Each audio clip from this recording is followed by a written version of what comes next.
Hello everybody, welcome to my channel. This is Tlangi. Today I'm talking about obedience, an experience that I had. It was a small act, but that small act multiplied into something so big, and it got me excited about obedience, and it also made me understand what it truly means to do as the word says.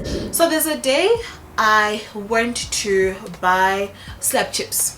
We had practice at basketball, and then I decided let me buy slab chips in the meantime because I was hungry. I didn't eat enough and I was just going to eat them on my way there.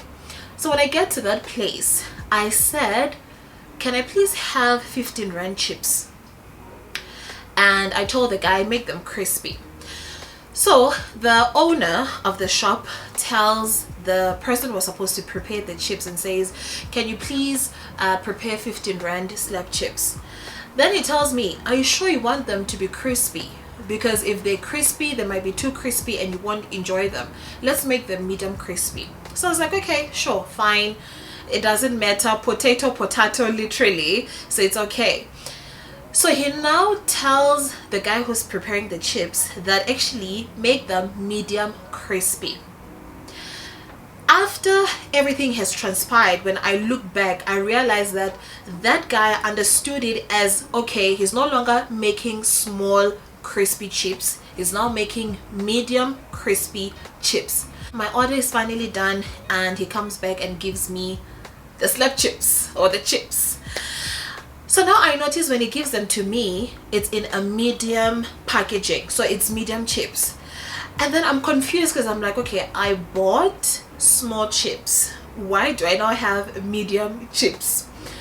Then I'm like, okay, since it's late in the evening, perhaps these were the last ones that they had and they just wanted to finish them off, so they decided to be generous and give me all the chips. Then another thought was, no, maybe the guy made a mistake. Then another thought was, I don't know, but I just felt like, well, maybe that day was just the day that I was blessed with more chips.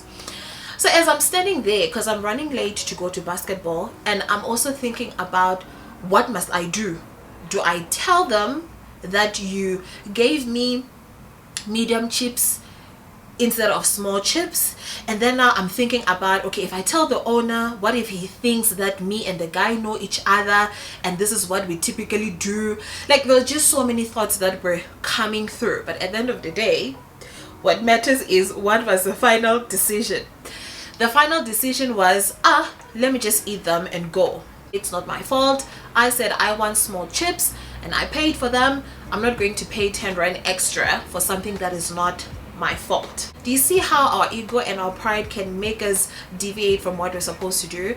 And the funny thing, at that moment I'm even saying, maybe this is my blessing, maybe this is my double blessing, you know, I bought something and then I got something more. But the interesting thing was, me thinking in that way didn't give me peace. So meaning that thought was contradicting what I was supposed to do initially and what I should have done. Fine, I went to basketball, ate my chips, finished them, did whatever that we're doing there, and then came back home. If I tell you that the whole night I was thinking about that scenario, it was playing in my head. I was thinking about, did I make the right decision? I should have just given him 10 rand. Like, yes, it wasn't my mistake, it was the guy's honest mistake. So I take the 10 rand the following day to the shop, and I remember talking to someone and I was even telling them, joking about the whole incident, and I even said, you might find that I'm even blocking my blessings just by 10 rand, a whole 10 rand. You know, I want to be stingy with 10 rands that I should have given because I ate the chips, and then I end up not doing it. And that is what God uses to not release my financial blessings, because I knew better, but I cheated that shop. In essence, that's what it is. I cheated them of extra chips. I return the 10 rand and then I tell the owner what happened. Luckily, I found him there, and then I explained the situation and I said, now that I thought about it afterwards, I realized that the guy perhaps misunderstood your instruction and made medium chips indeed. So now the owner realizes that actually, yes, that is where the miscommunication could have been. He probably thought that you were supposed to get medium chips, whereas I was trying to say that you must make your small chips medium crispy. So fine, I gave them 10 rand. We laughed about it. He even called the guy that made them and explained the situation, and we laughed about it and was like, thank you for being trustworthy. But I mean, I didn't need to be thanked. I was doing what was right, what I knew was right to begin with.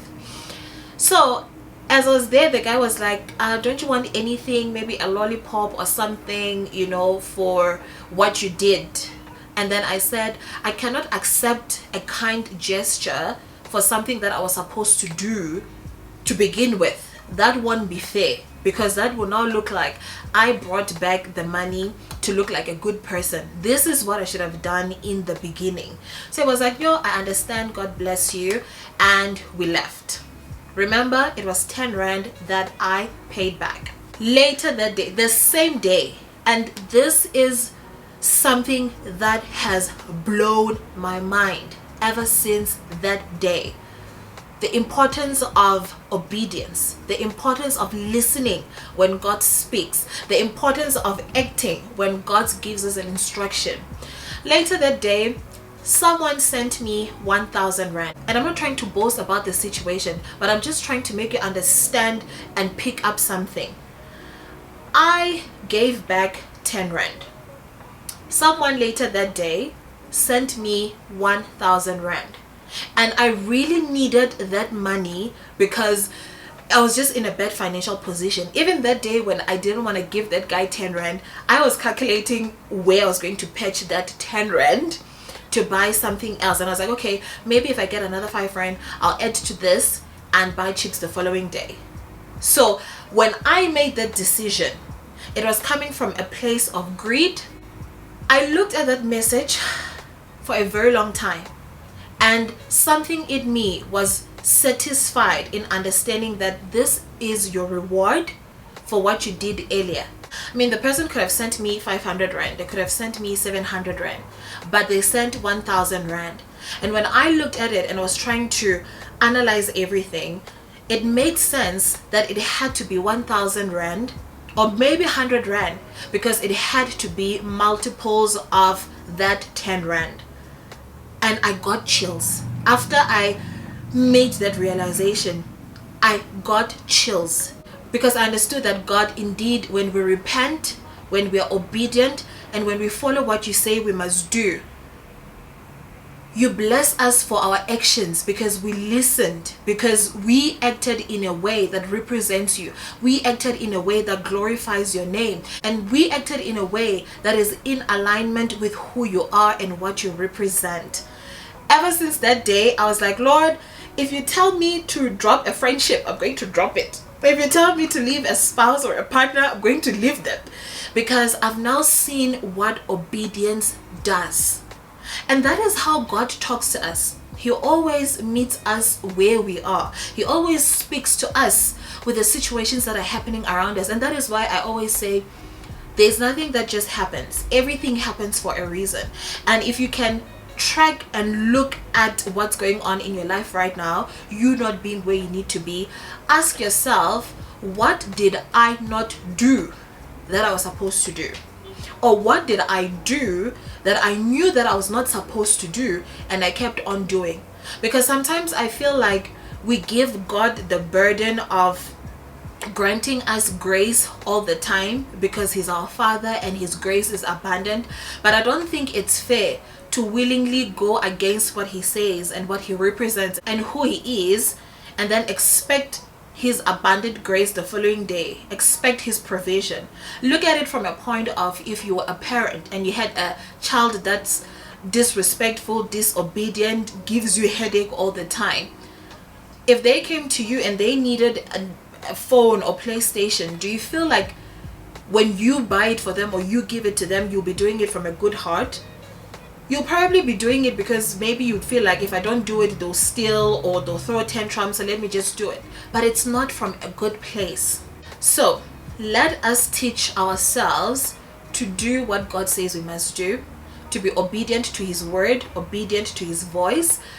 Every time, every day, even in our sleep, God talks to us in our dreams, in how our body reacts around certain people, in how our body reacts when we eat certain food. Let us pay more attention and listen, because there is a greater reward of being obedient. And apart from the rewards and the blessings, the peace that you have of knowing that you did what you know is right and that pleases God and it glorified his name that day. I think that is the greatest reward of it all. So that's all that I had to share for today, the importance of obedience and what I really learned from it.